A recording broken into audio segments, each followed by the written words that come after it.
श्री स्वामी समर्थ. नमस्कार सर्वांना. तुम्हा सर्वांचे आपल्या चॅनलवर मनापासून स्वागत आहे. कसे आहात सगळे? स्वामींच्या सेवेमध्ये नक्कीच आनंदी आहात, सुखात आहात, असेच राहा.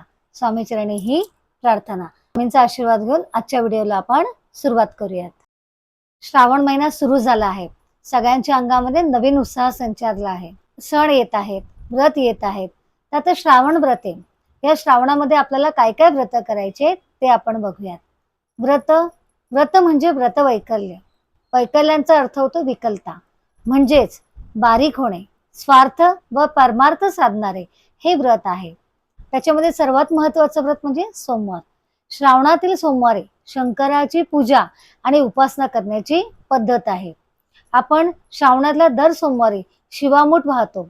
त्याच्यामध्ये आपण मूठभर तांदूळ, तीळ, मूग, जवस, सातू ह्या प्रकारची शिवामूठ एकेका सोमवारी आपण एक ह्याप्रमाणे शिवाला वाहिली जाते. आता मंगळवारी आपल्याला काय पूजा करायची आहे? नवविवाहित ज्या स्त्रिया असतात त्यांनी श्रावणामध्ये दर मंगळवारी शिवमंगळा गौरीची पूजा करायची असते. बुधवारी बुधाची पूजा करायची, गुरुवारी बृहस्पती पूजा, शुक्रवारी जिवती देवीची पूजन, पूर्णाच्या दिव्यांनी अपत्यांना ओवाळायचं आहे, म्हणजे औक्षण करायचं आहे. आणि हळदी कुंकू करण्याची सुद्धा प्रथा आहे. शनिवारी आपल्याला ब्रह्मचारी किंवा ब्राह्मण यांचं पूजन करायचं आहे. रविवारी आपल्याला आदित्य पूजन करायचं आहे किंवा सत्यनारायणाचं पूजन करायचं आहे. श्रावण महिन्यामध्ये सत्यनारायण पूजा करण्याची पद्धती खूप म्हणजे गेल्या काही वर्षांपासून प्रचलित झाली आहे. श्रावण हा चातुर्मासामधील श्रेष्ठ महिना मानला जातो आणि म्हणूनच याला खूप महत्व आहे.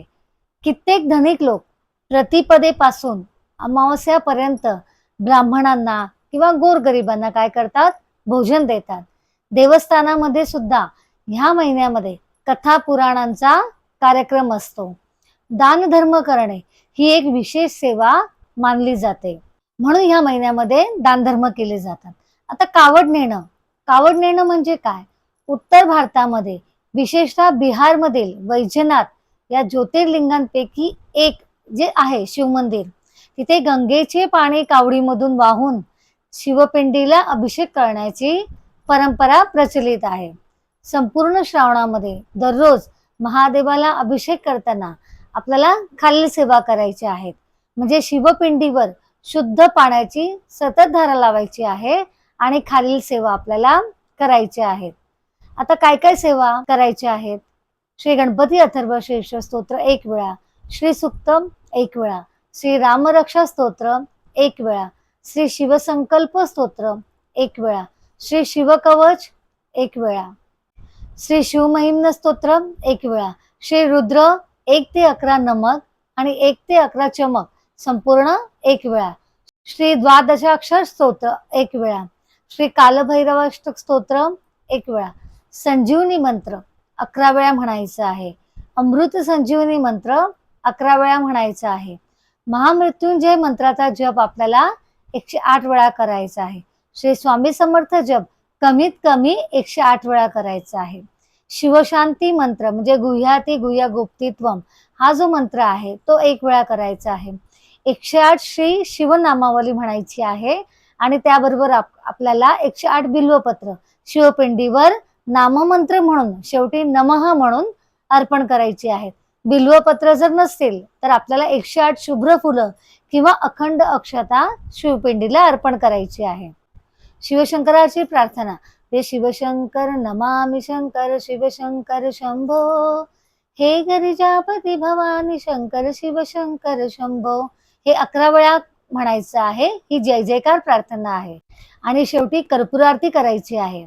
आणि सर्वात शेवटी भगवान शिवाला संपूर्ण अभिषेक करायचा आहे आणि प्रार्थना करायची आहे. पूजेमध्ये जाणता अजाणता कायेने वाचेने किंवा मनाने काही चूक झाली असेल या भावनेने आम्हाला क्षमा कर अशी आपल्याला क्षमा प्रार्थना करायची आहे. आणि नंतर गुरुर् ब्रह्मा गुरुर्विष्णू गुरुर्देवो महेश्वरा गुरुर साक्षात परब्रह्म तस्मै श्री गुरुवे नमः ही प्रार्थना म्हणायची आहे. जर वरील सेवेमध्ये आपल्याला काही करता नाही आलं तरी सुद्धा कमीत कमी भगवान शिवांना अतिप्रिय असं शिवमहिम्न स्तोत्र किंवा श्री रुद्र सूक्ताचं पठण करून शिवांना प्रिय असलेलं शिवनामासह बिल्वार्पण अर्पण करायचं आहे. असं म्हणतात की कलियुगामध्ये आपल्यावरती येत असलेल्या नाना प्रकारच्या संकटातून आपली सुटका जर करायची असेल, तसंच आपल्या वास्तूमधील दोष, कलह ह्यांचा परिहार करण्यासाठी, तसंच सर्व विघ्न दूर होण्यासाठी, तसंच सर्व रोग नाहीसे होऊन दीर्घ आयुष्य प्राप्त व्हावं यासाठी, विद्या व लक्ष्मी प्राप्तीसाठी आणि मनातील इच्छा पूर्ण होण्यासाठी, श्री शिवाचे आशीर्वाद मिळवण्यासाठी आपल्याला रुद्र अभिषेक हे प्रभावी अनुष्ठान आहे. तर हे आपण केलेच पाहिजे. आता रुद्र अभिषेकाचं महत्व काय आहे? रुद्र ही एक वैदिक देवता आहे. रुद्राचा आविष्कार हा ऋग्वेदापासून झालेला आहे. ऋग्वेदामध्ये रुद्राचं एकूण 75 उल्लेख आहेत. ही देवता जी आहे ती शंकरात नंतर विकसित झाली आहे. रुद्र हा शब्द रोदिती अथवा रोदयती म्हणजेच रडविणारा या शब्दावरून आलेला आहे. या देवतेचे वेदपश्यामध्ये शंकर शिव यांच्याशी एकीकरण झालेलं आहे. ते खूप नंतरचं आहे. रुद्राचं मूल स्वरूप काय आहे? हे फार भीषण आणि हिंसक आहे. त्यामुळे भक्त त्याला सतत विनंती करतो की माझ्यावर दया कर, मला मारू नकोस, प्रसन्न होऊन मला हव्या त्या वस्तू दे. रुद्राचे दुसरे स्वरूप भद्र म्हणजे कल्याण करणारा असंही आहे. म्हणजे रुद्र सूक्त हे त्या भद्र रूपाला प्रसन्न करण्यासाठी आहे. रुद्र हा अग्निस्वरूप आहे, तसंच ज्वलस्वरूप आहे. तो पंचमहाभूतांचा अधिपती आहे.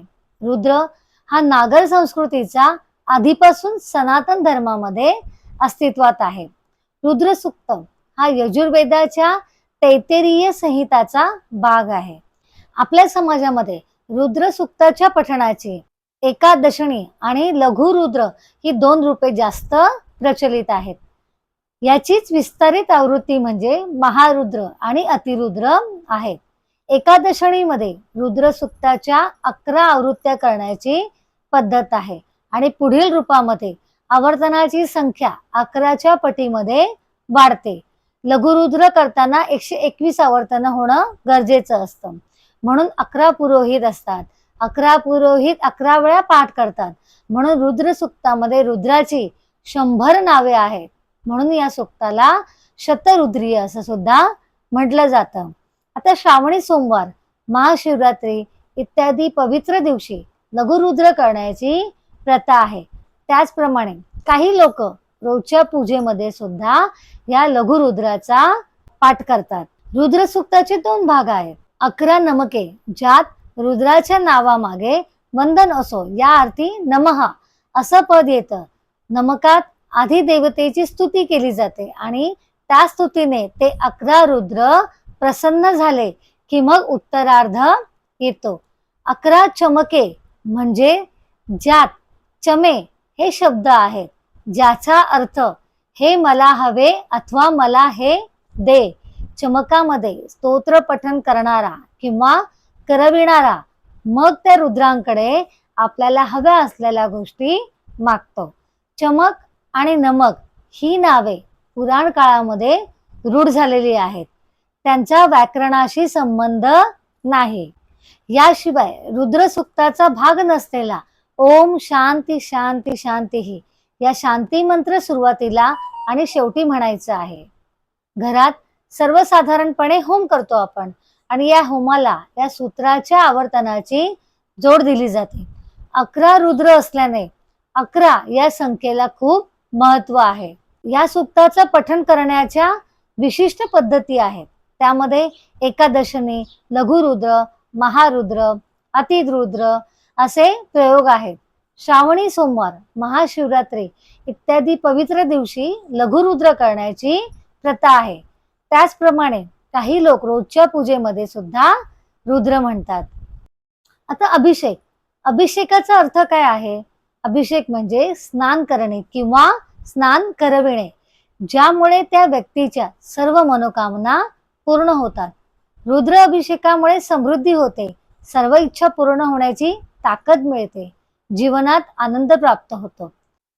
अशा प्रकारे आपल्याला श्रावण महिना साजरा करायचा आहे आणि शंकर महादेवाची पूजा आणि उपासना करून आपल्याला इच्छित असं फळ मिळवायचं आहे.